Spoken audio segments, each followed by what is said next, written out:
Hey everyone, Ivy League Gaming here, and today we're playing Bloodline, Heroes of Lithas. For today's video, we have some patch notes to go over, so let's get to it.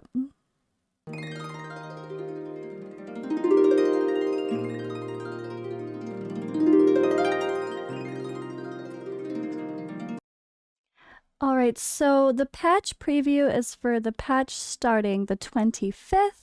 As of this recording and posting, it is the 23rd, Sunday, so it will be Tuesday that our patch goes live, for some of the updates at least. Alright, so first off, we have limited time Ho clan. So we have a new clan being added to the game again. As expected, they do it pretty consistently, so I'm not surprised. So this is starting the 27th through the 3rd of the month. Alright, it's funny, in their patch notes, they keep changing the way they show the date from like the European way to the American way, and it's just really confusing. Alrighty, so we have the probability of getting a Ho clan champion during this event will be increased. Any favorability from this event will be exclusively for the Ho clan. You'll be able to exchange any accumulated draws strictly for the Ho clan favorability and mythic Ho clan champions. And then number 2, there will be a new raid event exploring the story of the clan, and they'll get their own event like usual, as we have for the others. There's also going to be prophetic orb event. Complete quests to win treasure chest rewards. The treasure chest will be automatically unlocked when entering the event the next day. Quests will refresh every day. Complete daily requests. Why do I say requests? Complete all daily quests to win bonus rewards. I think I'm combining the word rewards and quests in my brain, and I'm apparently sleepy. All right, guys, let's continue. During the prophetic orb event, you can top up every day to upgrade treasure chests and claim higher rarity rewards. And then there also will be a selection pack. Players can enter their own bundles. Choose your own rewards. Now, I have no idea if those are of good value or not. I've not actually looked. That might be the first time of me seeing that, or it's been there and I just didn't notice. I think it's been there and I just didn't do anything with it. I know Raid Shadow Legends had that sort of a build your own bundle, and it's always terrible value. So I'm curious if it's different in this game. Alright, we also have new season gameplay. Sails and Sabers. Only available on servers that have been online for more than 28 days. The Sails and Sabers event consists of 2 action phases: trade and pillage. The High Guardian can go to various ports and conduct trade. The High Guardian must purchase a ship to start the Sails and Sabers event. There are 3 types of ships to purchase. Ships have 4 types of stats: carrying capacity, bargaining power, pillaged goods, and pillaged spoils. Each ship has its own initial max stats. Oh, so we're going to have to analyze which ship is going to be the best option. Oh dear. Carrying capacity, bargaining power. What good is it going to be if you can carry a lot of stuff if you don't get the stuff you want? Or do you go with maybe pillaging is a little bit more RNG? And I'm so curious. All right.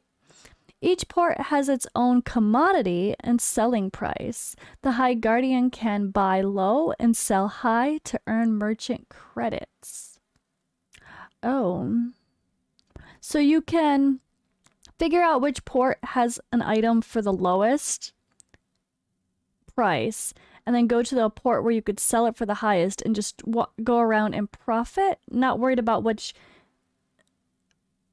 Well, I guess the coins, the merchant credits are going to be the key thing to get to probably exchange for rewards. Okay, this is really interesting sounding. I don't know, though.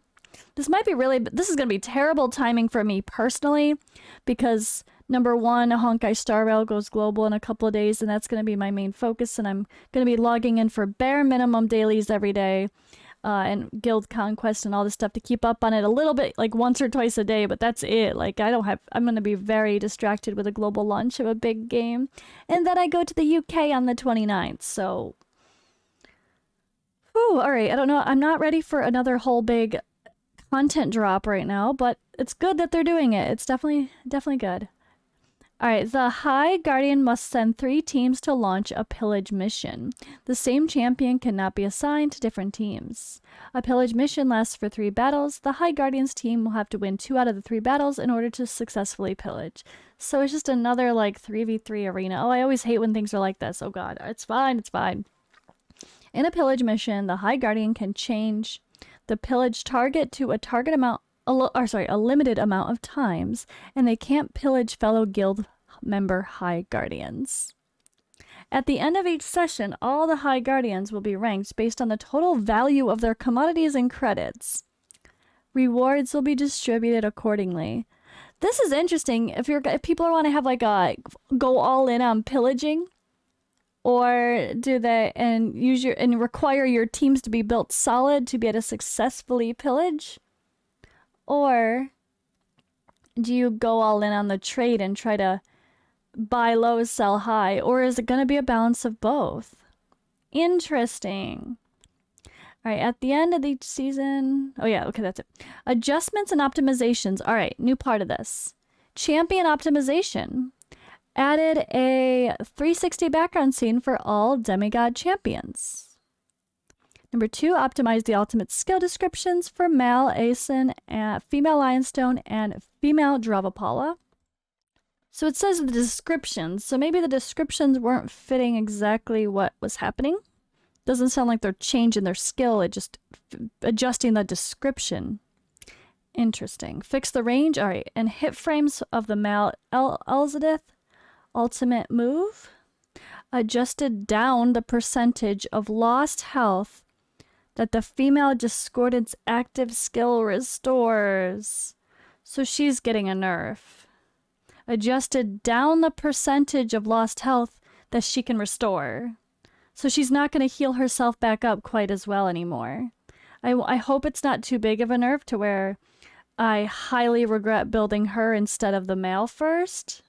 That would suck. You know, people spend money like I did and invest a lot of time and effort. I really, really hate when games put out OP champions and have to nerf them because they didn't do enough testing, and then it screws people out that have spent money, which I think has happened in this game before, which I think is why the community wasn't that happy, which is something I was very aware of coming into this game, which is, I'm surprised I did, given my history of hating games like that.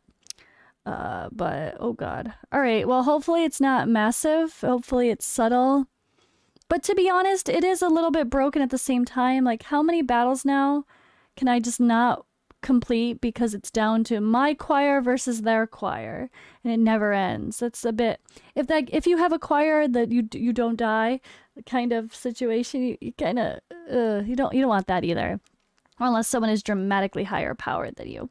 Of course, there's always a way, though. There's always a way. I think the male's going to be a bit tougher to beat in the long run, because the female might be a little bit easier to deal with. But alright, let's continue. Fix the male discordance resurrection mechanism in Eyes of Abyss.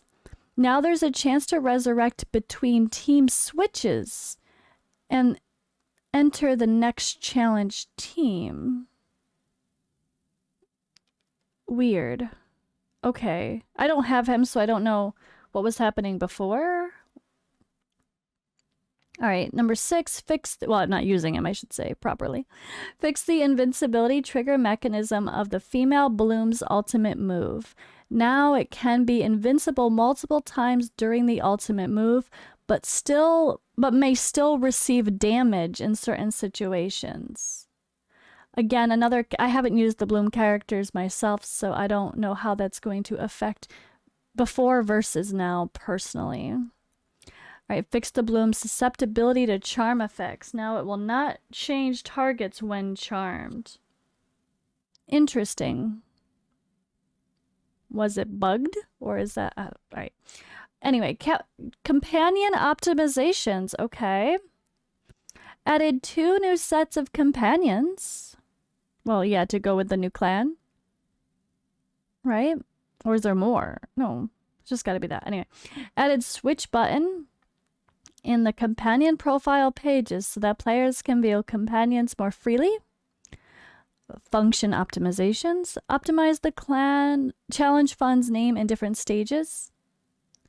The main quest UI will be automatically hidden after all quests are completed.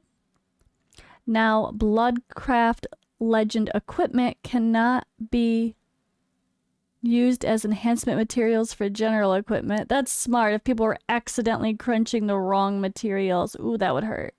Okay, that's good. Added the remaining number of special rewards in the top up right corner of the tavern feature, and fixed the issue where mobile phones encountered lagging when there were too many champions present. Okay, so if anyone has had lagging issues, hopefully that was the reason and it will be fixed. And then last, optimization of scouting mechanism.